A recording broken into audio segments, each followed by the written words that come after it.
Hey everybody, I'm with George McCready's. We're going to talk some health today. How you doing, George? Good. How you doing, Dr. Granzotto? Oh, call me Jason. Jason, all right. Okay, I asked you these 5 questions questionnaire. To be honest, let's be honest, and these are kind of like some faux pas in terms of naturopaths and whatnot. So I asked you what your least healthy habit is, and you said fast food. Get out. What kind of fast food? Burgers. I'm a sucker for burgers. What kind? Like anywhere?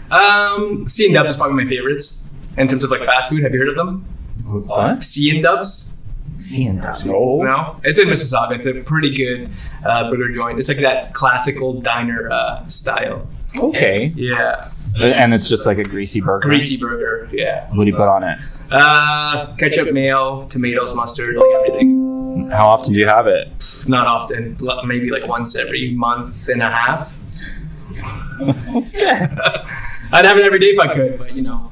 Well, you could. Actually, I think it was my first day of CCNM. I brought a burger to school for my lunch. Really? How'd that go? I just got about 30 bucks. I didn't know it was a bad thing. Yeah, it shouldn't be a bad thing, right? Is it a bad thing? I don't think so. I was like so skinny. I mean, I needed the meat. There you go. Yeah. I like chips. Chips are good. What's your favorite flavor? I don't think it matters. Do you eat any chips? Like Doritos? Like ketchup, Lay's? I won't have the ones that have like dairy in it. Okay. Because that'll make me really sick. Yeah. Or like just really salty. Okay. It's like a Lay's classic. Yeah. Yeah, that's good stuff. I asked you, do you think we'll be wearing masks this time next year? You said yes. Okay, why? Depending, I'm saying yes mainly because it depends on if they release a vaccine or not. I know we're going to be talking about that a little bit today, right? I think if they release a vaccine, they'll kind of lean towards not wearing masks. But if they don't have a vaccine, I think they'll still push for masks, physical distancing. I'm not a big fan of the vaccine idea. I can align with you there, and I can't wait to get into that conversation. Let's do it now. Right now. What about the next questions? Okay. That gets boring. I'll go to the next question. Because this is going to open up a whole... Do it. Open it. So, vaccine, yes or no? So I think the problem with vaccines, or even just a general idea behind it is, people assume that you're either for or against, and I think it's not so black and white. I'm for prophylactics that are safe and that are effective. In terms of vaccine, I don't think they fit that profile for me. So then, what would fit that? If they can come out with a sort of a vaccine, right, that's proven safe, that's proven effective, there's liabilities involved, but if there's no research right now that supports any of the vaccines. So you know that pharmaceuticals, I'll say, like this is a rush to the market. Like people need this now. Yeah. So there's not going to be like a 5-year trial. No. 5 years from now, the COVID-19 probably won't be a factor. Right. Because most pandemics they're short-lived in the grand scheme of things. Of course, yeah. So I would say, yeah, we'll be wearing masks next year, but maybe it won't even be COVID-19. Elaborate. What do you mean by that? I think that the playing field has changed. How we view like public hygiene is different. People don't want to go in large groups and feel like they're not protected because COVID-19 can disappear.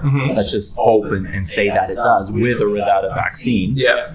But there's always a cold virus, there's always the flu bug, there's always something in the air. Of course, yeah. So when they were talking about the second wave that we're in right now, second wave is coinciding with the first cold season, I guess the start of the cold season. Right, I think it's from like warm weather to starting to get cooler. So absolutely. whenever kids go back to school in September, that's when they start getting sick again, and they start bringing that home, and that interaction is what's driving a lot of the cold and flu season. It goes into the colder months. Exactly. And then there's going to be another wave. In January, February, there's going to be another surge because that happens every winter.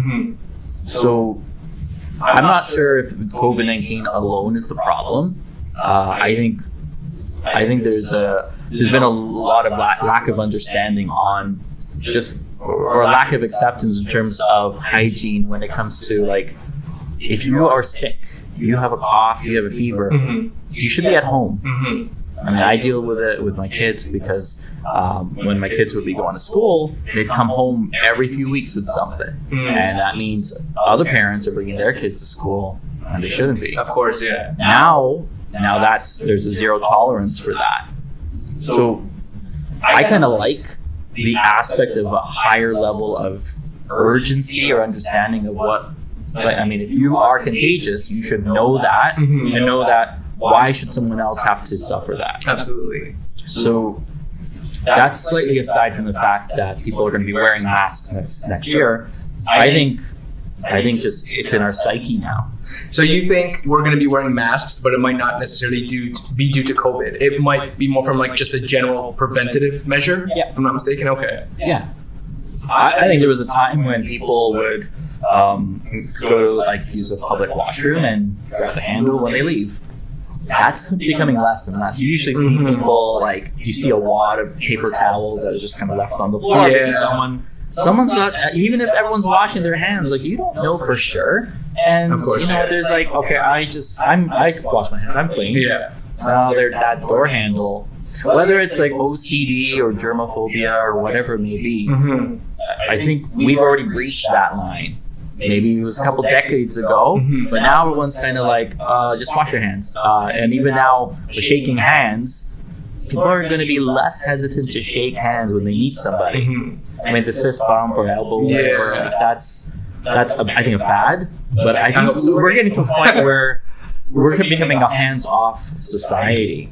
And I think that's also being driven by the fact that we have so much in terms of like virtual interaction. Like if I wanted to talk to you today, like you're in my office today. Yeah. But we could have just easily have done this from, in the comfort of you did it in your room and I'm doing it here. Yeah. And would it be the same? I mean, yes and no. I mean, it's good to talk to people. It's good to interact. Yes. But now, I mean, with COVID put everyone on pins and needles. So a year from now, I don't think it's almost like a post-traumatic stress. I think even if COVID numbers are dwindled down to like negligible, Right. I think people are still like they're different. They've changed their outlook on things. People are gonna stay home more. People are gonna be way more cautious. So people will be wearing masks. Will it be mandatory? Do you think in a year? No. If numbers are normal, What's normal? like there's I mean- not a tangible enough level that there would be a spread or a threat to public But health. what is that number? That's a 'Cause, that's a government science. We locked down back in March with 400 or 500 cases. Now we have 1,300, and they're not locking down. Yeah, so I think at the beginning of the year there was a fear of things really spiraling out of control because it was global. Everything was it was like a fire spreading everywhere. Okay. At least like what the media was sharing with us, and I mean that's where we're getting our information through the media. Now we're sort of in a we've been in it for too long to be too spooked by it, and there's a lot of measures that have already gone into place. So, and also with the numbers higher now, I mean, the testing numbers are also way, way higher. Of course, yeah. So it's expected that we would see a rise. You would expect the numbers to be higher as you're testing more people. Yeah. But that still means that people are still testing positive. But then my argument to that is, well, it's cold season. So the same factors that would cause those same people to catch the common cold, of course, perhaps are contributing them to actually catching COVID, if that's just the virus that they're interacting with. Yeah. So next year, I'd say yes to masks, but not because of COVID. And not mandatory. That's a good question. If COVID numbers are normalized, then not mandatory. And then what happens if they're normalized and they go back up again? Do they start implementing lockdown measures? Is this a vicious cycle? I think it might be. I think that's part of what maybe an extrapolation of what I'm saying in terms of I think our outlook is different. Like how we view public health has changed. So next year, when there is the virus of the year, which every year there is one, just COVID was a really rough one. It's deadly for some, and terrible for some, and then asymptomatic for other people, oddly enough. Next year, if it's just a regular cold and flu season, I think you'll see a lot of people wearing masks. Okay. Maybe not mandatory. Yeah. Maybe not lockdown. But I think we are at a point where I think we're going to be paying closer attention to flu numbers and cold numbers. And, in retirement homes, they're always cognizant of that because they have such a higher, the population there is much more vulnerable. Yeah. So they usually implement some kind of screening measures when there is a virus out there that has gotten to the level of we're paying attention to it. That doesn't occur in like grocery stores or malls or restaurants as it is now, whereas either it's shut down or in some areas it's just you're doing the standard screening. But I think those changes are permanent. I don't think there's no going back to normal like before.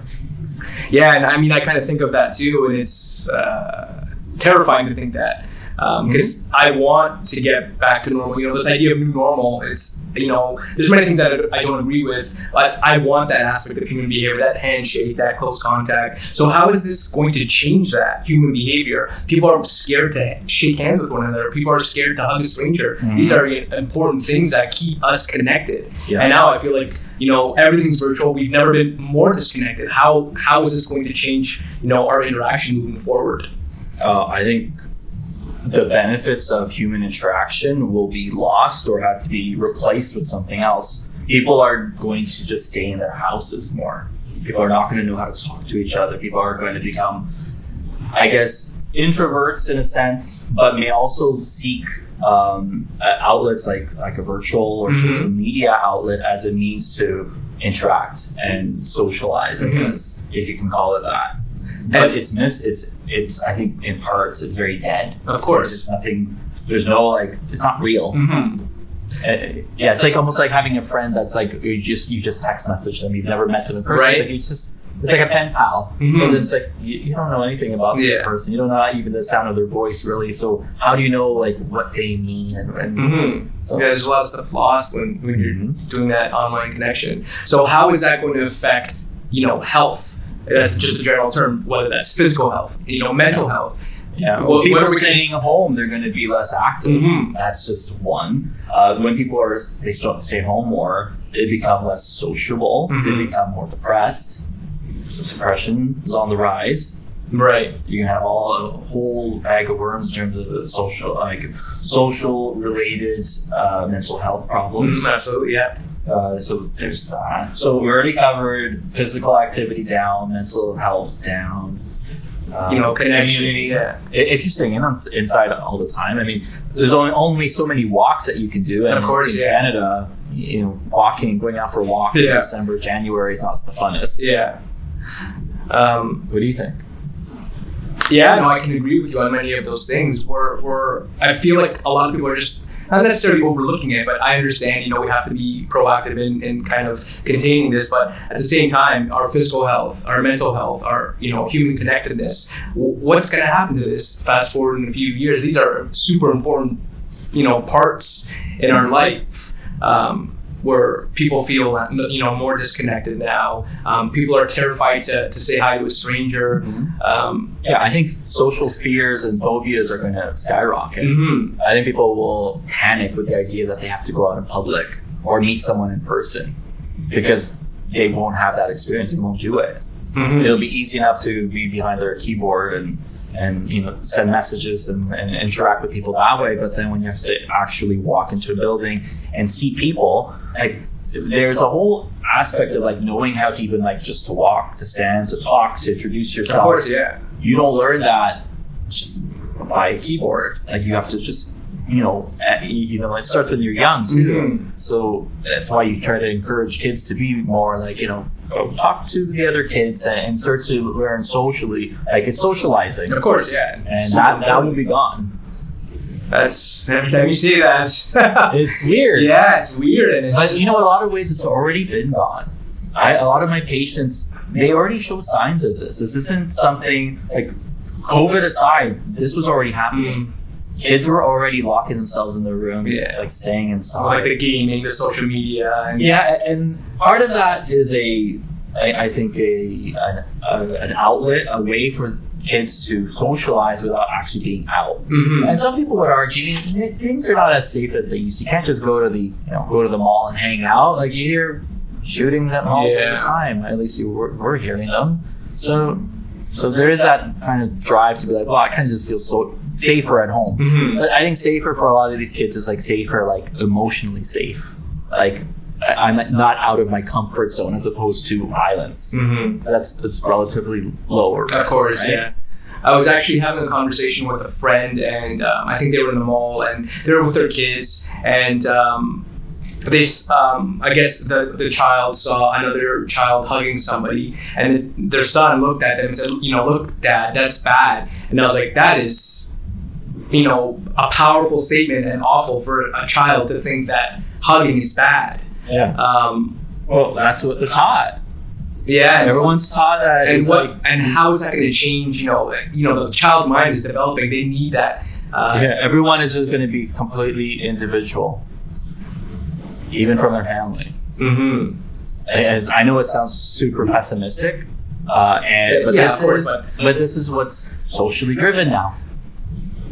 So, I guess the bigger question is it really necessary? Yes, I mean yes to the point. Like that's the question. Not yes that this is necessary. Is it all necessary? I would say no to that. I don't think this is So necessary. someone would go to you and be like, well, aren't you worried about spreading the virus to the vulnerable population and anyone can get sick and die from it? But then you counter it with, but how much has changed permanently for a virus that very likely will kind of just disappear? Mm-hmm. Yeah, I mean that's. So then people are counting on this vaccine that will change everything, and I'm telling everyone it won't do anything different. Which is a great, I think, segue. So, I mean, you said right away no to vaccines. Mm-hmm. Why? Why do you think that this vaccine is not going to change anything?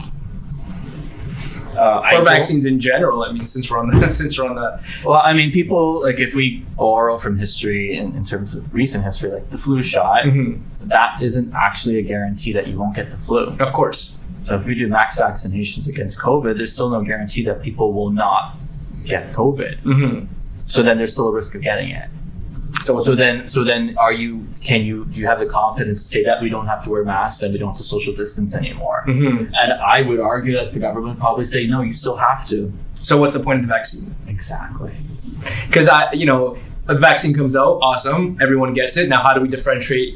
If I got it or you got it, how do we know that? And then, secondly, Okay, pause. That's scary. yeah, That question. right?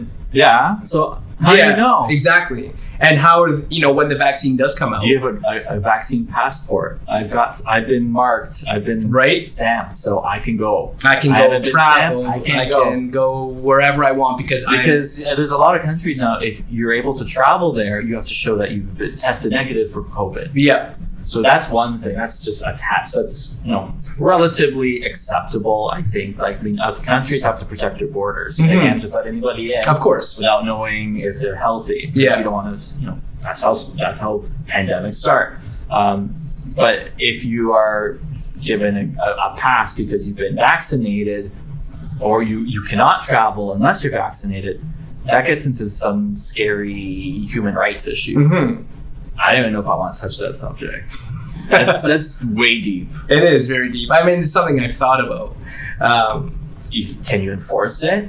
So I know they're like in New York right now. They're trying to pass the pass that it is mandatory. And I know they tried to do this in 2009 with H1N1, but they failed because I think there was many health professionals that this is infringing on our basic human rights. Yeah. But now can they say, okay, it's not mandatory, but if you want to work here or you're working with children, then you need to get it. It's partly mandatory. Now it's partly mandatory. It's mandatory to work and function. So it's, in essence, it's mandatory. Without saying it. Without saying it. In terms of the vaccine, you said no. Why? There's probably a bunch of reasons. The I guess the simplest explanation would be, I don't think that what's happening is warranting it. Of course. Okay. And I don't think it's a guarantee that you won't get sick. Mm-hmm. And it's not, it probably won't stop the social distancing anyways. So what if they come out with a vaccine and they're marketing, because we all know they're heavily marketed, you get this vaccine, everyone gets the vaccine, we no longer have to distance, we no longer have I to... don't think okay, so you don't social distance, but then what? What happens when this next virus that comes out, COVID-20? Mm-hmm. Which is probably going to happen. So then what? You gotta get a new vaccine that's going to be mandatory? Probably. But that's anticipating that it would be a global pandemic. Like, there was something unique about this virus Mhm. that made it so like virulent and deadly for some. Mm-hmm. You know, so this one was special. I mean, but making something mandatory opens up like a Pandora's box for all kinds of medical changes and healthcare changes that will then now be mandatory, just across everything en masse. Do you think they would ever do that here, specifically Canada? You know, they come up with... Once it starts, there's no stopping it. What do you mean once it starts? Once you make something mandatory, you can make anything mandatory. Oh, yes. But do you think they'll try to push for that vaccine? Like, really go for it? Like, this is mandatory? Do I think they will? I hope they don't. They do a lot of marketing to promote vaccinations. Mm-hmm. Like right now, it's for your child immunizations, and also for the flu shot, and for the HPV shots to high school kids. the Gardasil, yeah. Yeah. So that there's a huge push for all of those. It is marketed Heavily. and like highly recommended by medical doctors. Mm-hmm. Why? I mean, why? I mean, They're told to. That's the standard of care. I feel like I know why, but I feel like they're, in terms of vaccinations or immunizations, Mhm. people don't have enough information. Like, I know that's the standard of care. You're on a very specific schedule, but are people asking their doctor questions? Is a doctor being completely transparent in terms of how safe is this? I How don't think they can. I don't think the doctor has the tools to be completely transparent. I can put myself in their shoes. Like, if you're told, as a medical doctor, you're told that this is standard of care, you're practicing that way. You're giving these shots. Like, to you, it's not a question. It's just like, it's part of my job. Okay. If a parent who does a little bit of research, and sometimes the parent is argumentative, to say the least. Yeah. They're kind of labeled as a problem patient. Yeah. There's already a guard up. The doctor's already like, listen, I'm just doing my job. You're asking me all these questions. I'm not really even trained technically to give you all these answers. I don't know the side effects. I don't know the risks. I don't know the ingredients. And part of us would be like, well, shouldn't they know? Absolutely. And I think if they... But that's, and then a college physician would be like, well, that's not their job to explain to the patient. The patient is going to be like, I have 5 minutes with you. I'm here to get my flu shot. Oh, by the way, before you do that, can you tell me what's this, and of my risk factors? And it's like, listen, I don't know. You might get sick. You might not. There's no known side effects. The companies haven't been sued. So any other medication, there's a slew of like all the side effects and risks, and this, you may have this and that. You ever watch a commercial for those meds, especially in the States? Yeah. It's half the time it's like you may experience. Yeah. You don't get that with shots. Why? I don't know. Mm-hmm. So I think that's why people get a little bit apprehensive. It's like, okay, everything else, there's all these, it's like legal documents. Like, okay, I can see you're telling me there's risks. When it comes to a shot, you're gonna get there's zero of it. So that makes people nervous. Mm-hmm. Right. And then there's some people that are just totally like, I just trust my doctor and I trust the government, and they're looking out for my best interest. Mm-hmm. So they just go with it. Because when you start asking questions, that's when people get nervous and kind of like on their back heel, they get defensive, because like, what are you trying to say? It's like, well, I just want to know, because there's a lot of people on the internet that are putting out bad information. Of course, yeah. And that's what. And sometimes if you're looking for bad information, you find lots of it. Mm-hmm. I can't tell someone not to get a vaccine. And I grew up having all my vaccines. But I get why people get nervous. What about now? Like, if you can go back, or I mean, as a child, you don't really, you're at the mercy, I guess, of your parents. I mean, I didn't have any ill effects, so I was okay. Have I had parents come in tell me that their kids had ill effects from the vaccine? In their opinion, yes. And then, can you prove it? No, not really. Which is, I think, it's troublesome. I know there's like the vaccine compensation where people who believe that their child had an adverse effect have to go through this lengthy process. You can't prove that. Which, at the end of the day, it's very hard to prove. So, vaccines are essentially not liable for any sort of. Well, I mean, they're also marketed as like doing public good. So, I mean, people are pleading. It's like, I can't wait for a vaccine to come out. Because I mean, I was reading recently. It was an article and it said vaccine is almost here, 90% effective, and many people might be reading it and thinking, "Oh, that's amazing." Now I'm thinking, how 90% effective? How do you know that? According to what? Who have you studied? How long have you studied this? Well, it's only been months. How can you definitively say it's 90% effective? I mean, and that goes for. Excuse me. Health statistics, anyone can play with. Statistics of any kind, you can make them sing. Like if you know how to, the relative risk versus the actual risk versus, of course, efficacy, and there's a lot of reading between the lines, and it's you don't know. Like we're using our crystal ball to say, is this warranted, and will it come, and will it help people? And what's going to happen when it does get released and we're divided? Or that's not going to create a... You know what? Because I've also dealt with this question in terms of childhood vaccinations, and I had a parent tell me, my kids are vaccinated, and if another parent doesn't vaccinate their kids, those kids are a risk to my kids. And I've heard that many times, Which is a little bit confusing, because if your kids are vaccinated... They're protected. Then you would think they're protected.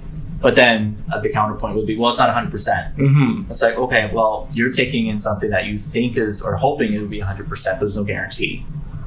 Exactly. So then you're upset that people that don't vaccinate. So I would say, come early 2021 and there's a vaccine on the market for COVID-19, I'd be like, optional. You want to take it? Take it. You don't want to take it? You are not labeled. You are not restricted. You don't want it. It's the same attitude with the flu shot. You don't want to get the flu shot. There's a bad flu going around. You don't want the shot. Hey, no problem. You get the flu. Okay? So people would say, well, COVID-19 is deadly. And I'm like, well, the flu could be deadly too. Of course. So... And I know... Go ahead. I know with the flu, like I was actually reading before our podcast today, where the flu, I don't know the company that, I know many farm companies make it, but they're like the top vaccine that has paid out like billions for injuries is the flu vaccine. Yes. And we've had it for so long, and you would think, well, this flu vaccine hasn't been around. Why do we still have the flu then? Well, I mean, they would say that the virus mutates over time. And that's why they have to keep coming out with a new one. And how they come out with it is interesting, because they kind of anticipate from last year's strain what next year's strain will be. It's not necessarily based on, okay, people are starting to get the flu. All right, let's get the sample. Let's do all the RNA, whatever genetic stuff. Put it into a vaccine, and that's already too late. So I mean, these things take time, and then you also ask about safety, and that has to be tested, and it's complicated, isn't it? Oh, it's. So what happens to natural immunity? Because I mean, vaccines are everything but natural, right? Well, I mean, yes, I mean, originally, I like the idea behind vaccination. Oh, of course, it was great. It was based on smallpox, and taking the granules from the pustule, and that was Edward Jenner, I think. No, is that cowpox? Was it cowpox? Did I say smallpox? Smallpox. Well, a pox. It was a pox. Yeah. Go ahead. Yeah, you know the story. Yeah. But I think it was milkmaids. Milkmaids, yeah. Something like that. It was milkmaids. History is a little bit off. But anyways, they would kind of inject something under the skin, and they would become immune to it. Yeah. So that's immunity. That's great. So sometimes exposing ourselves a little bit can get us stronger. Absolutely. So us wearing masks all the time, staying inside, is probably not the best. What's that doing for our immunity? You stay inside, don't go outside. Everyone I've talked to, they say, I haven't had a cold in 8-9 months, a year. And that's usually about the time I'll be like, you should get a cold once or twice a year. It's like a fire alarm. You have a building, and it's good to do a fire drill every so often just to make sure that all the exits are working, everything, everyone knows where to go. Okay, we're good, go back inside. Yeah. Because when something really big happens and you don't know what to do, your immune system is like, I haven't seen this before. Of course, yeah. So maybe there's something that we can do about that. That's heavy. I don't even know how we can go to the next group of questions. Okay, you know what? I'm going to switch it up a bit. You're becoming an ND. You're in your third year. Third year, yeah. What's your biggest misconception? What is the biggest misconception people have about you becoming an ND? And I've had several conversations with several people. I think it's several times. Several times. Is like, you're studying what? Is that real medicine? Like, what do you mean I'm gonna be cured by voodoo? Yeah, like plants. Like, what is that? That doesn't. Yeah. And what do you tell them? I then kind of explore, like, have a conversation around them. Does it annoy you? Because it annoyed me. So it did, but it annoyed me, but now it's not. Now I'm open. It's like, I'll have a conversation if you're willing to listen to what it is. That's awesome, and if you're not, that's okay too. I usually start with saying, like, do you know what a chiropractor is? I'm like, yeah, I know what a chiropractor. I'm like, we're kind of friends with those guys. Because it kind of already puts them. It's like, they know a medical doctor, an allergist, a dentist, maybe another specialist, a gastro, gynecologist. So that's very standard Western medical paradigm. And you start going into the chiros, and then a dietitian, a nutritionist. Aren't they the same thing? Like, well, not exactly. The MDs own the dietitians, and we are kind of friends with the nutritionists. Yeah, a little bit different. And then a naturopath is sort of like, you ever had acupuncture? Yes or no. You ever take vitamins? Yeah. Okay, so we know all about that stuff. I was like, oh, that's like one guy? I'm like, yeah, that's me. So then they're like, oh, so you went to med school? I'm like, I went to a type of med school. And like, you're like a regular doctor? I'm like, no, I'm not a regular doctor. Oh, can you give me prescriptions? I'm like, no. Oh, so what do you do? Like I just told you. Yeah, it could get very confusing, especially with naturopathic medicine, where depending on the jurisdiction that you're practicing, your scope might be different. It is, and here in Ontario we can't prescribe medications, whereas if you go to like BC, you can, and a lot of places in the States. So I guess adds more confusion to the profession, maybe. I think, either way, I think people get confused because they don't know. They just don't know. A lot of people totally understand, and usually it's by word of mouth. People they know someone that went to a naturopath and they referred and so on, and so usually how this story begins. And then, or they kind of been doing their own health assessment, health journey, self-prescribing, which is good and bad. I've seen a lot of people that are just like, they come in with grocery bags full of vitamins. I'm like, why are you taking? Do you take all of these things? I think one person was taking about 60 pills a day, and I'm like, this isn't. I'd rather you take medication. There's no way 60 supplements, pills, and all this stuff. I know they're good things. Of course, spend probably a lot of money on this, but this is when people start saying you're producing a very expensive urine. So don't take this. Yeah, I think that's. I remember when I graduated, we went to eat, and the waitress was like, "Oh, what are you guys celebrating?" And my mom was like, "Oh, he graduated med school." And she's like, "Oh, what kind of doctor are you going to be?" I'm like, "I'm a naturopath." She goes, "Oh, not a real doctor." Yeah. And I'm like, how did you kind of feel about that? So pretty crummy at this.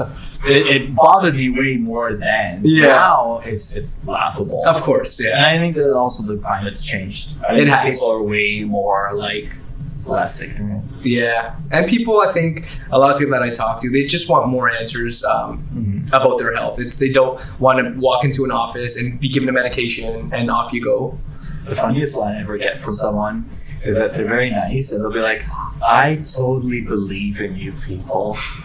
And I'm like, "Thank you. I'll let the tooth fairy know." Yeah, no kidding. You people. And I'm like, okay, I guess that's a compliment. Yeah. I'm like, we're not really doing anything weird. I think there's an idea that we're hokey, that we make that like people like. I think there was a Seinfeld episode, and there was like a natural healer, and he was like so like out there. Mm-hmm.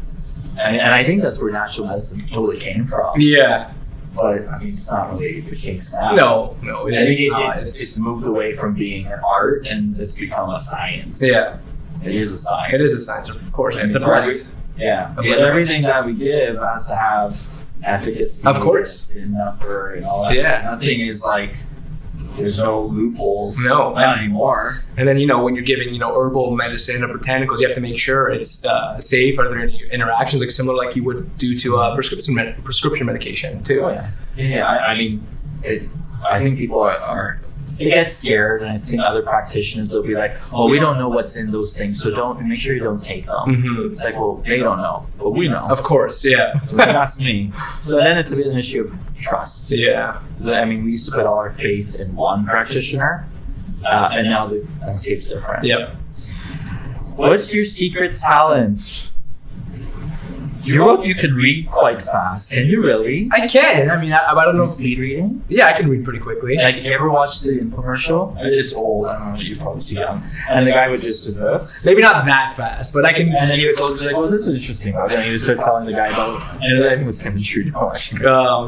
It's probably not that quick, but it's quick enough. I read so slow. Oh, do you? I read so I actually start reading backwards.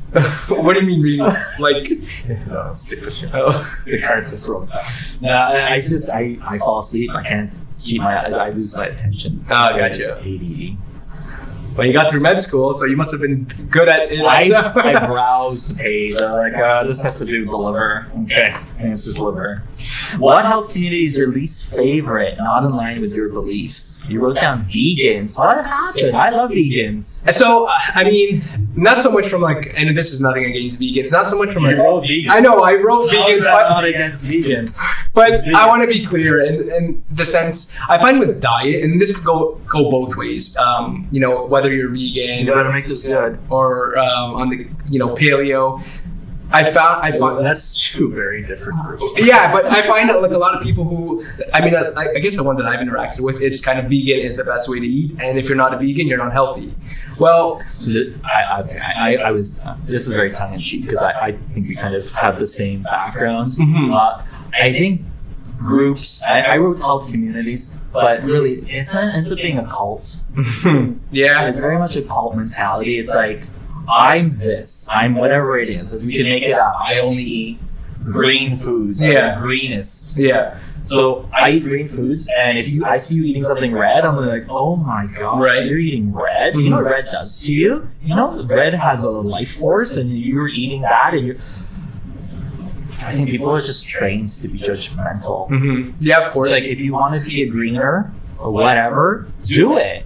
I'm eating something red. It's okay. Mm-hmm. I'm not bothering you. Yeah, I'm not taking red for green or green stuff. yeah, exactly. Keep your greens.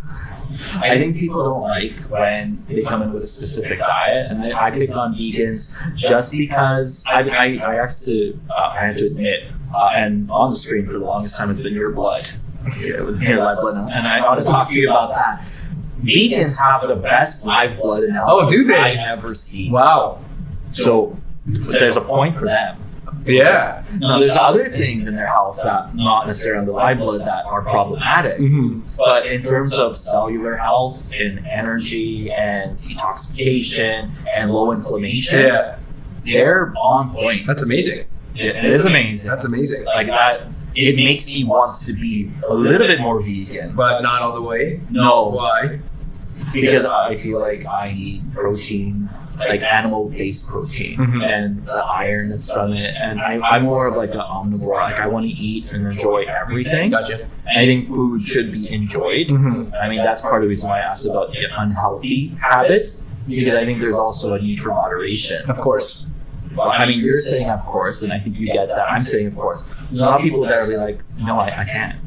they don't have the means to say I can only have a little bit. It's okay, and it doesn't destroy what I've worked so hard for. Yeah, absolutely.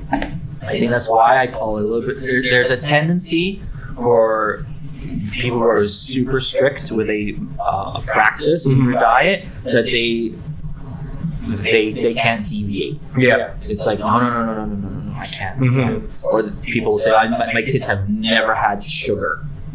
I'm like, I grew up with so much sugar. It was so good. So much sugar. Yeah, you need that moderation, and because you don't want to also deprive the body. If you love, I love eating burgers. I know I'm not going to eat them every day, but if I eat them, if I have a burger once every couple of weeks, I'm not going to look at it. When you're in practice and you have patients and you're like tight for time and you call Uber Eats or no one calls Uber Eats, on your phone, and you have a burger brought to you, and a patient walks in and they see that you have a burger on your desk or whatever. What do you think goes through their minds? That's a great question. And how's this doctor eating a burger and going to talk to me about my lifestyle and my healthy habits? Which I guess I don't think that's really valid, because you can't base that on one meal, right? So people, they are sponges, especially when they're interacting with someone for the first time. Like say I'm walking. I would walk into an appointment, and this maybe years ago, I'd buy like a Tim's coffee, like a double-double. I walk in, put a double-double on the table, and I'm like, oh, you have diabetes, I have blood sugar, oh, okay, let's work on that. And they're like, what are you drinking? I'm like, I'm having coffee. Is that a double-double? I'm like, yeah. They're like, how do you think you can tell me, if you're having that, you're going to tell me not to have it? So there's an aspect of you kind of have to practice what you preach. Absolutely. But I think if you get a little snapshot as a patient, and like, oh, this guy's eating burgers, he's not legit. I think that's the landscape of people now. It's like everyone's like hyper analyzing every little thing that they see, and I don't think it's healthy for them. I think as a graduating naturopathic student, something that you're going to deal with is that people are going to judge you based on how you look, how you talk, how you portray yourself. And I've seen practitioners that are like ultra fit. Maybe I wouldn't want to promote what they're promoting. I wouldn't prescribe how they're prescribing for their patients. Okay. But they are selling, they're branding themselves. So there's like a weird dichotomy between I want to kind of present myself as someone who's healthy and lives it, but then there's that real question. It's like, what is health? Because now we're talking about moderation, and you have people coming in that they don't know how to moderate. How do you deal with that? I mean, that's a great question, but I just wanted to mention, based on like that burger comment. So does that mean, it's the assumption every doctor has to be fit, every doctor has to be, in shape? Because, I mean, I'm trying to put I'm trying to take the stance of a patient. If I'm going to a doctor, whether that's a medical doctor, any sort of doctor, doesn't matter, and I want to lose weight, and my doctor is overweight for what I don't know anything about them, I'm just judging them, like you said we do, physically. Yeah. How am I supposed to take advice from someone that I think doesn't even look after themselves? So, yes. I'm thinking, first of all, how did you end up in this person's office? Was it by a referral? Did you look them up? Did you read about them? Did you do some research? I'm just going to get the camera move over a little because you're hiding behind. Oh, sorry. I think that if someone told you, hey, this doctor is really great, he's helped me lose a ton of weight, and the diet's makes sense, and he's really professional. You go in, this person is overweight. Yeah. But they get results. Why are you judging them? Like, why is that a factor? And I agree with you, but for my counter is, it's great that they get results, and it's great that they're able to do a good job at helping people achieve their, optimal weight, but which we all know how important that is to health. Why aren't they doing that for themselves? We don't know their life. Well, yeah, of course. To their patients, and they don't have time to exercise and eat healthy because they're taking care of you. Which is a great point. Maybe they have another condition that's not treatable. So many things. Could be anything. Yeah. But we are inclined to judge. Yeah.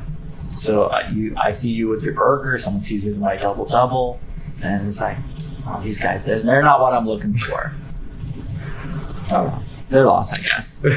I think we went through all of these. Let's talk about your blood. Yeah. So I do live blood analysis. Yeah, explain a little bit about this for our viewers. So I would take a drop of blood, put it on a microscope slide, put it underneath the microscope, and I will discuss what I see. And the predominant cells are red blood cells, even though they look transparent, if you will. Okay. I'm looking for separation of cells, so I want to see that they're floating around on their own. George, most of your cells are stuck together. Now, that's a sign of stress, and everyone's got stress. Yeah. But stress can affect your ability to digest protein and produce stomach acid at the time of a meal. So when I see blood like this, I am thinking I need to improve your ability to digest protein. Okay. So you've got a sympathetic overdrive that's preventing you from getting into the rest and digest or parasympathetic state. Mm-hmm. You got a little bit of spicule formation. You see these little spider web-like structures in the background. Oh, yes, yeah. Yeah, sometimes that's a sign of what we call liver congestion or liver stagnation. And Chinese medicine, yeah. Yeah, and it can contribute to fatty liver condition. Could be a sign of irregular eating habits, going too long between meals, or having too many carbohydrates, perhaps. Okay. Very, very standard. A lot of the cells themselves, their membranes are a bit wonky, not nice and turgid. Mm-hmm. So I would look at increasing and helping your healthy fat intake. Okay. I'm also thinking maybe there's a little bit of a gallbladder insufficiency, maybe underproducing bile. Have you? I mean, we're picking on you for having burgers, but have you ever had like indigestion or? No, I've when it comes to my digestion, it's very good. I've never had any sort of issues, no bloating, no like GERD, nothing, none of that. Mm-hmm. Yeah, I mean the stress I can for sure understand. Being a student working that. Yeah, but in terms of digestion, I haven't really had. How's the regularity of your eating habits? I eat fairly regular. Like I'll always have breakfast, always have a snack in between. I'm on usually a pretty regular pattern too with that. All right. Well, I mean, you just did get over your exams, so I mean that might be a factor. Yeah, I was going to ask in terms of like timing. You know, if we did how does that play a role? Well, based on what I'm describing here, I usually would give a protocol, and after 6 weeks, you'd come back and we would do the blood work again and see if anything has actually changed. Okay. In the background, there might be a little bit of a sensitivity structure. Let me see if I get in focus here. A little bit in the background. There's try to put the arrow right on top of it if I can. Oh, close enough. We're just to the right of the arrow. Oh yes, I can see that. Yeah. There's something called an astrocyte, and so when I see a lot of those, I say that there's a tendency for food sensitivities. Mm-hmm. Is there any foods? There might be, and I need to look into that more. I haven't done any testing, so I can't see definitively. I feel like there might be though. So I mean, even just to probably even be more like a preventative to avoid if in the future developing sensitivities, I would focus on taking something like betaine, like hydrochloric acid capsules before a meal, or enzymes. That will increase acid production at the time of a meal, break down protein, increase absorption, improve elimination, and I think you would see a change in cell structure and in the presentation, the morphology of everything. I mean, you have to have decent separation of the cells, but the cells themselves, they need a little bit better to be more circular and full. Okay. Some of them look like a little deflated, like a balloon a couple days after the party. All right, let me go to the dry prep, a little bit more information. And that just captures red blood cells. Well, it'll show white blood cells, and the astrocytes are part of the immune system. So, Right. The predominant cell are red, so you'll see mostly those. Yeah. Now, this is a drop of blood. Woo, look at that. A big washout. So I'll take a drop of blood and allow it to air dry. Okay. I usually make the analogy of like when there's cut through a tree, you have the rings, you can see how old it is. Yeah. And I can't tell you how old you are, but with this slide here, like the heavier elements in the blood dry in the middle, and these tend to kind of create bands Okay. as lighter and lighter debris kind of spray out, and that's how it dries. So in your case, you've got a little bit of a dark core, usually consistent with some bacterial overgrowth in the gut. But more significant is this kind of bleeding out here. Yeah. This layer. This is the acidosis ring. So the higher this extreme band is, the more higher acidity that you experience. Okay. Higher stress leads to acidity. Yep. And that has to be neutralized because the blood pH has to be standard. Mm. So you lose minerals Okay. in your bones, in your tissue, and your body's always kind of excreting it. So it's a sign of chronic adrenal stress Mhm. and mental stress. So, yeah, I mean, you're a student, you're in school. Yeah, I mean, it's kind of par for the course. So we talked for about over 50 minutes. It's been a good ride. It has, yeah. Is there anything else that we didn't cover? We covered a lot. Talked a lot about COVID and Yeah, I mean, we could talk I didn't think we were going on to talk that much about that, Yeah. but it's topical.